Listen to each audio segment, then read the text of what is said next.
We got 10 bucks. We're at Goodwill. Let's see if we can turn it into 200. It doesn't look like much, but there are so many deals here and the prices are absolutely crazy. $4 a chair. Man, this place has all the deals. Some wicker glass table underneath here.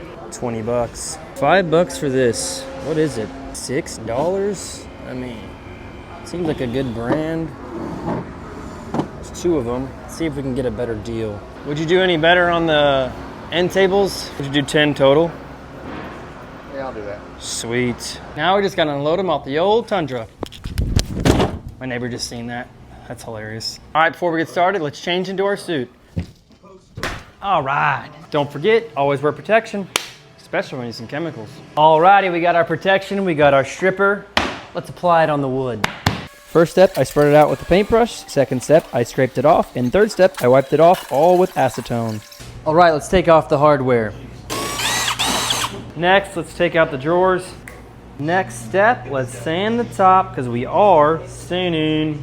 Since these tops were very thin veneer, I started with 120 and finished with 220. All right, next we're gonna scuff the body because we are painting the bottom with 220. Don't skip this part till your paint can stick. Next, we'll wipe down all the dust. Woo! All right, let's tape up the drawers. And boom. And next, we'll tape the tops. Boom, looking good. All right, it's time to prime. Make sure you get a stain blocking primer, that way it doesn't bleed through. It's time to paint. Maybe my favorite color? Well, my phone was full of storage, but we got one coat on. If you can't tell yet, I'm making a set of end tables that will match my TV console. The handles also are this color. Doing that so I can sell them as a set for a lot more.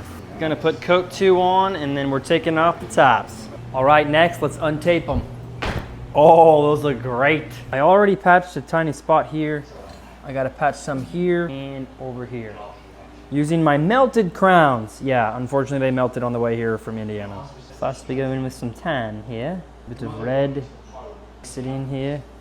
It's definitely not perfect, but it looks a lot better. I know you're supposed to use toner on that, but this is all I have before I brush on the top coat, so we're gonna do this. I think I'm just gonna go ahead and spray the whole top once, and then I'm gonna brush on a second coat. That honestly looks a lot better than I thought. Let's do the next one. All right, now let's brush on a couple of coats. Make sure you have a nice paintbrush for this part. All right, while these are drying, we're gonna put the drawers and the handles back on, and then I'll see you at the before. And here's the before in the store. Honestly, the tops were in pretty rough shape. And here's the after. I absolutely love how these two turned out. And matching the TV set is absolutely beautiful in my opinion. Let me know how much you think this set is worth. I might have $80 in it. I think they turned out great. I appreciate y'all watching. And don't forget, don't be wasteful.